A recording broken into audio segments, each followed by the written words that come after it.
Hey guys, welcome back. Today I'll be discussing about the topic double circulation. This is from the chapter Body Fluids and Circulation from class 11 Biology. Let's start with today's topic. The blood strictly flows by a particular direction through blood vessels in our body. The blood vessels, arteries and veins consist of three layers. These three layers are tunica intima, tunica media and tunica externa. Here, tunica intima is the inner lining of squamous endothelium. Okay? The next, tunica media is the middle layer made up of smooth muscles and elastic fibers. And tunica externa is an external layer of fibrous connective tissue with collagen fibers. So, these are the three layers present in arteries and veins. Here comes one very important concept for your exam. When we compare the middle layer, tunica media, in artery and vein, okay, this tunica media is comparatively thinner in veins. Okay, so this is about the layers present in arteries and veins. Now, let's proceed with the continuation. Double circulation. The type of circulatory system in which blood passes through the heart twice to complete the circuit. This is called double circulation. This is found in mammals, including humans. Okay? And this double circulation comprises pulmonary circulation and systemic circulation. Okay? So, during pulmonary circulation, blood is passing through the heart once. During the systemic circulation, blood is passing through the heart one more time. So, as the blood is passing through the heart twice to complete the circuit, it is called double circulation. Let's discuss about these pulmonary circulation and systemic circulation in detail. Here, pulmonary circulation. The deoxygenated blood pumped into pulmonary artery is passed on to the lungs for oxygenation. Okay? Now, the oxygenated blood from lungs is carried by the pulmonary veins into the left atrium. This is called pulmonary circulation. If you see here in the diagram, the right ventricle pumps deoxygenated blood into pulmonary artery.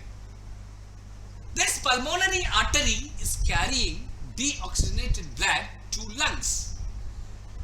In the lungs, the blood is oxygenated. Now, the oxygenated blood is carried by pulmonary vein into the left atrium. So, this circulation, heart to lungs and lungs to heart, is called pulmonary circulation.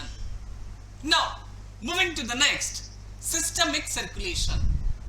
The oxygenated blood entering the aorta is carried by a network of arteries, arterioles and capillaries to the tissues. Okay? Now, the deoxygenated blood is collected by a system of venules, veins and vena cava from the tissues and emptied into the right atrium. You can see here in the diagram. Here, left ventricle pumps oxygenated blood into aorta. So this is an aorta. It is carrying the oxygenated blood to all parts in the body. So in different body parts, okay, oxygenated blood is utilized. Okay, now in different parts of the body, deoxygenated blood is formed and that is brought back to heart through vena cava. Okay, so this is how heart to body parts and body parts to heart, this circulation is called systemic circulation. Okay, so during the systemic circulation, nutrients, oxygen and other essential substances are provided to different parts in the body, and carbon dioxide and other harmful substances formed in different parts of the body are brought back to heart. So this is all about systemic circulation. Okay, so double circulation comprises pulmonary circulation and systemic circulation. Now, hepatic portal system. This is one important topic in connection with this. Okay, a unique vascular connection exists between the digestive tract and liver, and this vascular connection is called hepatic portal system. Very important. Okay, liver cells are called hepatocytes. This is a hint for you. Okay, and this is hepatic portal system. So it is a unique vascular connection between the digestive tract and liver. Okay, the hepatic portal vein carries blood from intestine to the liver before it is delivered to the systemic circulation. So this is the importance of hepatic portal system.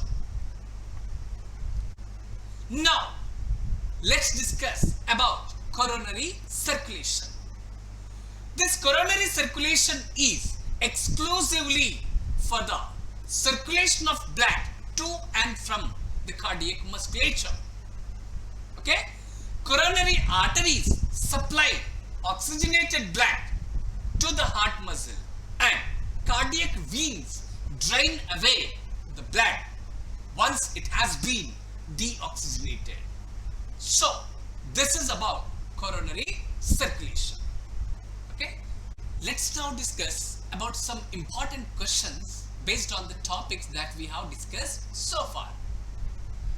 The first question: a unique vascular connection that exists between the digestive tract and liver is called. Answer is hepatic portal system. So a unique vascular connection that exists between the digestive tract and liver is hepatic portal system. The next question: dash circulation provides nutrients, oxygen and other essential substances to the tissues and takes carbon dioxide and other harmful substances away for elimination. The answer is systemic circulation. Okay, so this is all about today's session. If you are new to my channel, please subscribe for more videos. I'll be back with another session. Have a great day. Thank you all.